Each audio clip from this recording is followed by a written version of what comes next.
Bismillahirrahmanirrahim. Makasih atas kesempatan yang diberikan kepada saya untuk bertanya dan dalam perspektif berbasis politik dan berbasis ilmu dalam perspektif sejarah.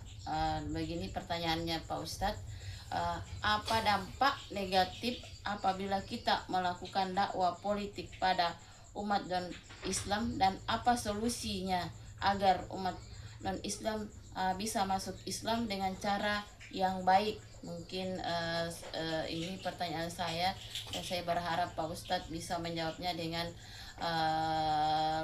logis. Ya, baik. Terima kasih, silahkan. Ya, baik. Terima kasih. Jadi sesuai dengan tema tadi yang kita bahas pada subuh hari ini adalah bagaimana hubungan antara hubungan yang baik ya antara politik dan dakwah.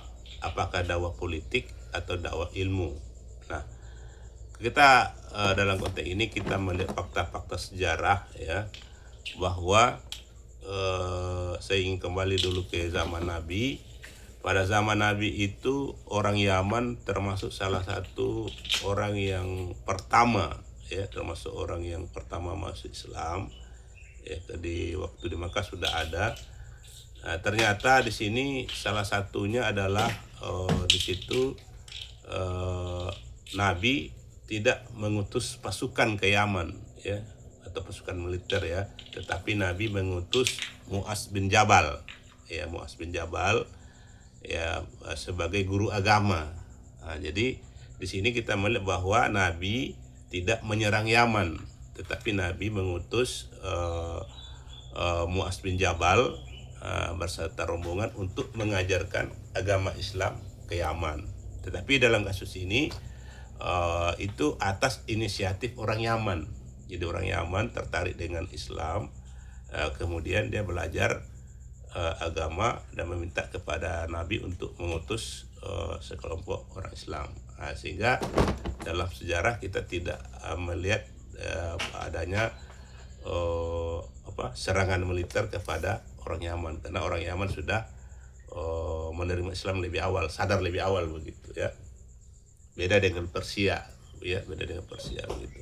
Nah, kemudian kita lihat dakwah politik yang pada Persia, kemudian Eropa ya, Eropa yang paling parah ya, sehingga memicu perang yang sangat lama ya. Perang antara Arab dengan Eropa itu untuk ini penduduk Eropa, penduduk pribumi ya, itu sekitar 700 tahun lebih, dimulai ketika pasukan Tariq bin Ziyad berhasil masuk ke daratan Eropa dan mengalahkan orang Eropa untuk sementara, dan kemudian terus berkuasa selama 780 tahun. Nanti orang Arab ya dalam konteks ini diusir kembali dengan cara yang tragis oleh Eropa pada tahun 1492. Itu menggunakan dakwah politik. Nah, ini ada perbandingan sini. Ke Yaman adalah dakwah berbasis pendidikan atau ilmu. Nah, tapi di sini Yaman tadi tidak atas inisiatifnya Nabi. Ada kesadaran dari orang Yaman sendiri meminta kepada Nabi untuk belajar agama. Maka Nabi mengirimkan Mu'adz bin Jabal begitu. Maka hubungan pada waktu itu antara Arab ya, Arab Utara dengan Arab Selatan itu tidak terjadi konflik dalam konteks dakwah politik tadi pasca matinya kenabian begitu. Nah, kita bisa lihat orang Eropa tadi begitu. Nah, ada yang menarik lagi ya, kita lihat lagi setelah Nabi Muhammad ya, karena politik ini adalah jangankan dengan orang umat non Islam, ketika politik menjadi hal yang paling diutamakan, maka telah mengabaikan memicu konflik sesama orang Islam sendiri. Nah, ini betapa bahayanya politik kalau dipertajam begitu. Jadi ketika politik itu dipertajam, tidak hanya memicu konflik masyarakat multikultural antara umat Islam dengan umat non-Islam, tetapi juga akan memicu politik sesama orang Islam sendiri. Itu dilihat setelah pasca wafatnya Nabi ya, sehingga Nabi Muhammad itu terbengkalai selama 3 hari. Nah, Di situ kita bisa lihat lagi fakta. Abu Bakar As-Siddiq adalah orang yang paling risau dengan kenabian, artinya dia yang jaga nabi. Maka kita juga bisa lihat setelah Abu Bakar inilah yang kemudian mati dalam keadaan baik-baik begitu, sakit. Nah, sementara orang yang berpolitik, ya, orang yang berpolitik tadi atau yang fokus pada politik itu rata-rata mengalami kematian tragis, kayak Umar bin Khattab, Utsman bin Affan, Ali bin Abu Thalib, Husain, ya. Itu fakta-fakta yang bisa dilihat, ya. Jadi ketika politik itu dipertajam, maka akan muncul konflik. Dan ketika konflik itu tidak bisa diatasi, maka akan muncul perang. Nah, ketika perang itu terjadi, otomatis bencana itu akan muncul. Jadi konflik, perang, dan bencana itu adalah satu paket. Dan tidak bisa diabaikan itu, ya. Makanya dakwah politik itu apabila politiknya yang dipertajam, maka itu akan memicu konflik, perang, dan bencana seperti fakta-fakta tadi. Nah, kita ingin lihat lagi fakta lagi. Ketika Arab memaksakan politiknya kepada penduduk pribumi Eropa dan 1711, ya, selama 700 tahun. Nah, ketika lagi Turki berhasil mengambil kendali politik Islam di Timur Tengah dan kemudian berhasil pula menaklukkan Konstantinopel 1453, maka pada waktu itu Eropa Barat masih dikuasai oleh orang Arab. Ya. Nah, kondisi ini bukan membuat Eropa Barat menjadi menjadi tenang, tapi dia semakin termotivasi untuk berperang melawan orang Arab karena semakin takut begitu. Pada satu sisi orang Eropa Barat ini masih dikuasai oleh orang Arab dan dia sudah berperang dengan orang Arab ini selama ratusan tahun, ya, sudah 700 tahun sejak 1711, ya, lebih. Nah, kemudian pada 1453 itu masuk lagi Turki dengan membawa kekuatan yang sama, Islam politik, ya, Islam politik menguasai Konstantinopel, sehingga Eropa Barat ini menjadi sangat takut. Ternyata kalau kita lihat fakta sejarahnya, dalam posisi sangat takut itu justru menjadi energi kuat, ya, di mana Eropa Barat habis-habisan berjuang melawan orang Arab dan berhasil mengalahkan orang Arab, ya.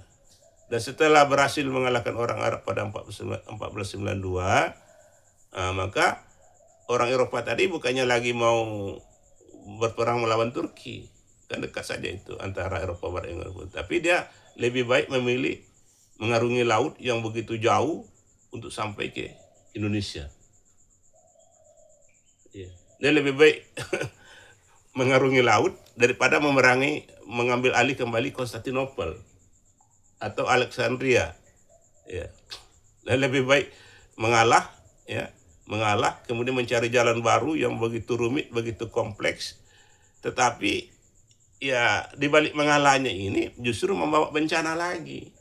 Apa bencananya?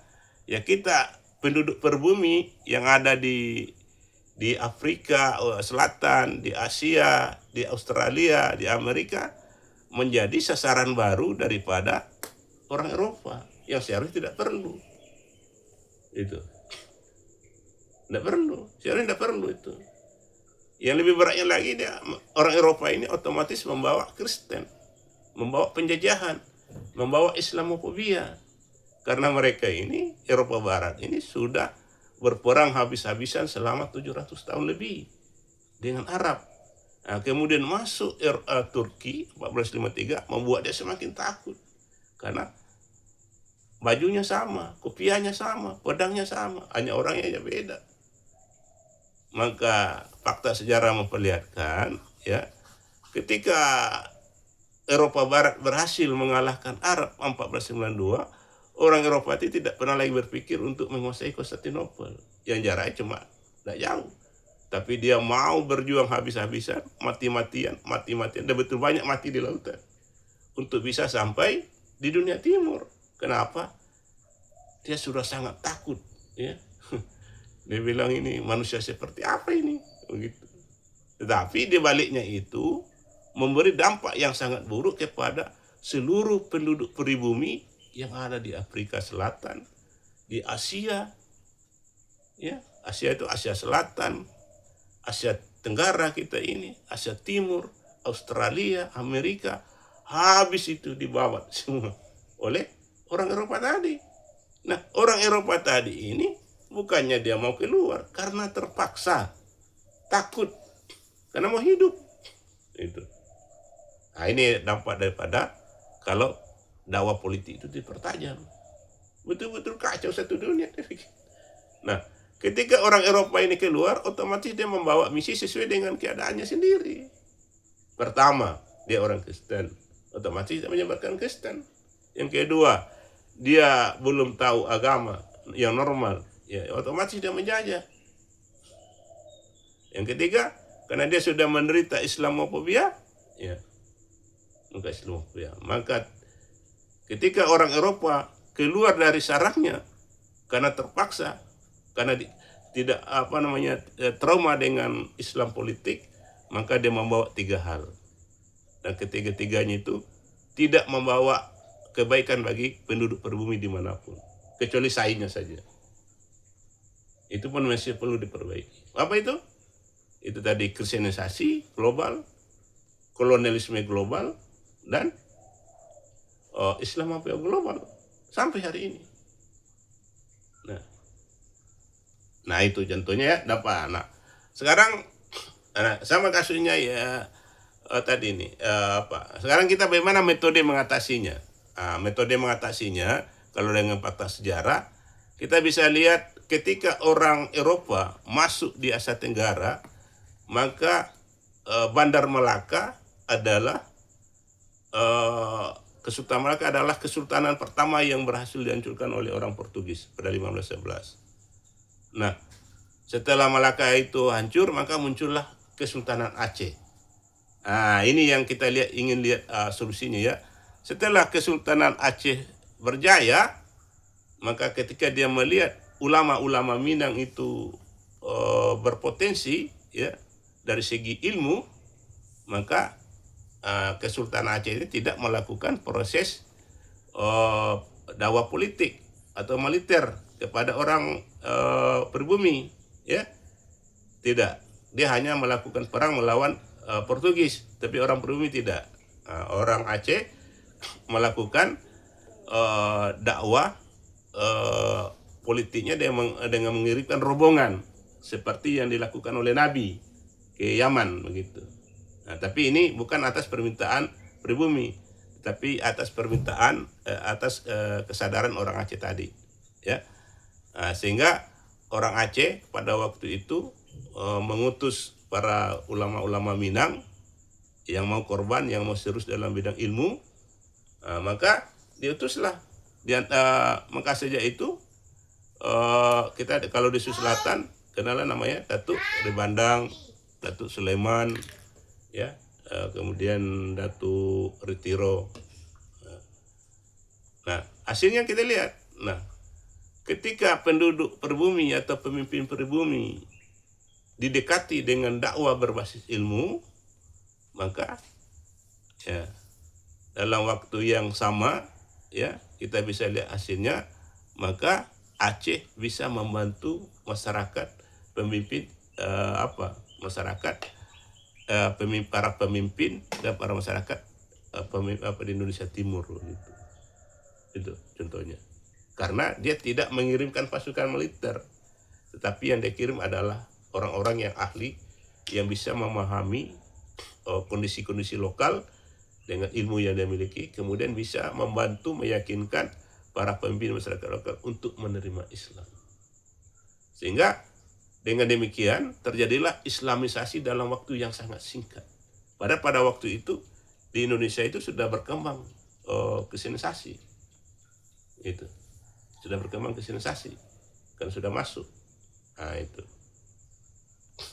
Nah di sini ya maka solusinya adalah dalam konteks tadi tidak bisa dakwah politik itu diterapkan pada umat Islam, tetapi yang bisa diterapkan adalah bagaimana politik itu mem-backup, mendukung orang-orang yang ahli dalam bidang ilmu agama, orang-orang yang ahli dalam bidang ilmu agama Islam yang bisa digunakan untuk membantu para pemimpin non-Islam dan masyarakatnya untuk mengenal agama Islam dengan cara yang baik. Itu surah An-Nahl 125. Ajaklah manusia ke jalan Tuhanmu dengan cara yang baik. Di sini dalam konteks umat Islam tadi, kita tidak bisa bermusuhan dengan umat non-Islam dalam konteks politik tadi, karena permusuhan itu akan memicu serangan balik. Itu logis begitu. Maka yang bisa dilakukan untuk umat Islam adalah menjelaskan, meyakinkan bagaimana caranya Islam ini adalah kebutuhan dasar bagi otak rasional mereka. Dan ketika mereka merasa butuh, maka dengan sendirinya mereka ini akan menerima Islam. Begitu. Nah, inilah dakwah yang kita terapkan. Ya, karena ini adalah bicara sains, kita tidak bisa bicara tentang agama, karena kalau agama kita bawa nanti akan terjadi konflik antara agama, konflik perdebatan. Maka cara yang paling tepat hari ini adalah dengan mengembangkan Islam akademik, ya, memberikan manfaat Islam, keberkahan Islam berkelanjutan kepada umat non-Islam, bahwa mereka ada masalah, kita juga ada masalah. Kemudian bagaimana Islam ini dikembangkan sebagai solusi bersama. Jadi Islam sebagai solusi bersama antara umat Islam dan umat non-Islam, bagaimana baiknya sehingga masyarakat multikultural ini, ya, bisa mendapatkan perdamaian dan keselamatan bersama secara berkelanjutan. Begitu anunya. Jadi kalau politik yang dipertajam, maka masyarakat multikultural ini akan hancur. Ya, karena fakta-fakta sejarah melihatkan, jangankan antara umat Islam dan umat Islam, sesama umat Islam saja setelah wafatnya Nabi hancur-hancuran, karena politik yang diutamakan, bukan ilmu. Nah, ini sesuai dengan surat Al-Alaq ayat 1-5. Begitulah sebabnya Allah menempatkan surat ilmu pada level pertama, agar setelah Nabi Muhammad itu umat Islam itu fokus pada ilmu, bukan pada politik. Karena kalau politik pasti konflik, kalau ilmu tidak, karena ilmu itu arahnya pada penyelesaian masalah. Nah, itu makanya ditempatkan surat Al-Alaq pada 1-5. Nah, kalau hanya agama saja, ilmu agama saja, itu cenderung memicu konflik lagi, karena agama yang sebelah juga akan tidak mau mengalah begitu. Maka yang dikembangkan itu adalah ilmu akademik Islam. Kenapa? Karena ilmu akademik ini bukan dalam konteks islamisasi, tapi dalam konteks bagaimana baiknya hubungan antara umat Islam dan umat Islam sehingga perdamaian ini ada. Sehingga konflik dan perang itu bisa dihindari. Dan masyarakat umum, ya, orang-orang yang tidak bersalah itu bisa diselamatkan dari korban sia-sia begitu. Jadi itu pentingnya, itulah sebabnya Allah sudah tahu bahwa setelah Nabi Muhammad itu adalah masyarakat multikultural. Ada Hindu, ada Buddha, ada Konghucu, ada Yahudi, ada Kristen. Nah, itulah gunanya, itulah sebabnya Allah turunkan Al-Alaq 1-5 tadi. Nah, agar orang itu fokusnya pada bagaimana menemukan titik temu antara Islam dengan Barat dulu. Islam akademik namanya. Nah, setelah itu baru ditemukan konsep dasar sains baru, yaitu sains tauhid. Itu. Sains tauhid ini. Ini. Di dalam buku ini sudah bertemu, ya, antara ilmu Barat yang sekuler dengan ilmu agama Islam. Maka dengan sains tauhid ini kita sudah bisa menata hubungan yang lebih baik antara umat Islam dan umat Islam dalam konteks keberagaman majemuk untuk perdamaian dan keselamatan berkelanjutan. Jadi kita dalam konteks tadi memberikan manfaat kepada umat Islam, bukan memandang umat Islam dalam konteks politik persaingan, tetapi bagaimana caranya Islam ini bisa memberi manfaat dan keberkahan berkelanjutan, bahwa Islam ini memang dibutuhkan oleh otak rasional mereka. Kalau mau, kalau tidak ada masalah. Yang penting intinya Allah inginkan melalui surah Allah itu adalah perdamaian. Karena kalau konflik dan perang konflik dipertajam, perbedaan untuk meraih posisi politik, maka yang muncul adalah perang. Dan perang itu adalah kematian, kehancuran begitu.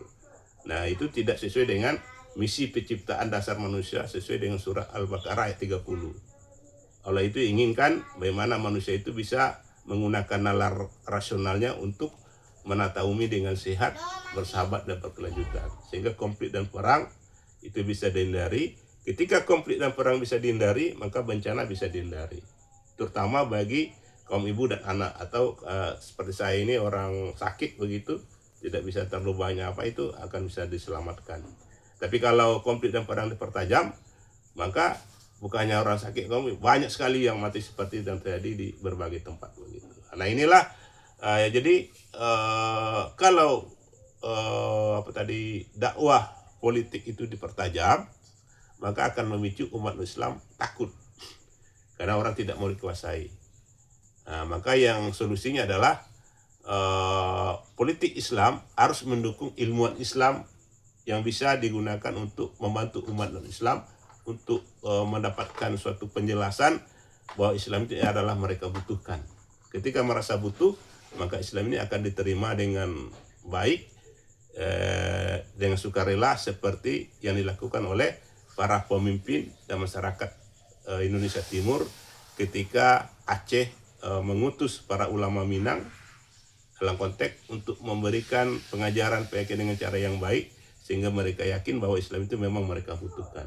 Bukan karena apanya, tapi yang mereka butuhkan. Dan itu tujuannya bukan untuk menguasai, tapi untuk membantu, mencerahkan, membuat para pemimpin dan masyarakat Indonesia Timur itu menjadi lebih baik seperti yang kita lihat hari ini. Bayangkan kalau seandainya ulama Minang ini tidak ada, sulit meyakinkan orang. Ini meyakinkan ini sulit. Walaupun ada kekuatan politik, tapi kalau orang dipaksa tidak bisa. Orang itu hanya bisa diyakinkan dengan cara yang baik, dengan ilmu yang baik. Ini pentingnya ilmuwan. Makanya Allah katakan dalam surah tadi, Al-Alaq, ilmu yang diutamakan. Begitu. Segera demikian ya. Silakan, mungkin ada umpan balik. Mungkin saya rasa itu penjelasannya sangat jelas, dan pertanyaan saya tadi itu sudah menjawab apa yang saya tanyakan. Jadi makasih banyak atas jawabannya Pak Ustadz. Mungkin seperti saya sangat puas dengan hasil yang disampaikan oleh Ustadz tadi. Seperti itu. Ya, kita tutup dengan, jadi intinya kekuatan politik harus bekerja sama dengan kekuatan ilmuwan ya. Kalau saat ini ya, karena sekarang orang bicara akademik, kalau agama saja itu agak rumit masuk ke wilayah non-Islam karena terjadi bentrok. Maka yang bisa digunakan adalah bagaimana Islam itu dikembangkan secara akademik, sehingga bisa membantu umat non-Islam mengatasi masalah mereka kayak bunuh diri, perceraian, kemudian ya hal-hal lain yang bisa dikerjakan sehingga membuat umat Islam tadi mengerti, paham bahwa Islam itu adalah sesuatu yang baik yang mereka butuhkan untuk menyempurnakan. Jadi memperbaiki dan menyempurnakan konsep pengetahuan mereka yang kurang normal begitu. Nah, maka dengan demikian umat Islam tadi akan berterima kasih ya, karena kita datang dalam konteks memperbaiki dan menyempurnakan, bukan dalam konteks merusak dan mengganggu begitu. Segera demikian ya. Maka inilah buku baru dari kami, sudah ada satu paket ya yang bisa kami siapkan untuk membantu umat Islam mengerti bahwa Islam itu adalah kebutuhan dasar kita sebagai manusia agar hidup dengan Islam ilmu sempurna ya, seperti ini ya. Ini adalah solusi untuk mengatasi konflik perang dan bencana di akhir zaman dengan Islam untuk umat non-Islam, umat Islam dan umat Islam secara berkelanjutan. Ya, terima kasih. Kita tutup dengan doa kafaratul majelis. Subhanakallahumma. Assalamualaikum warahmatullahi wabarakatuh.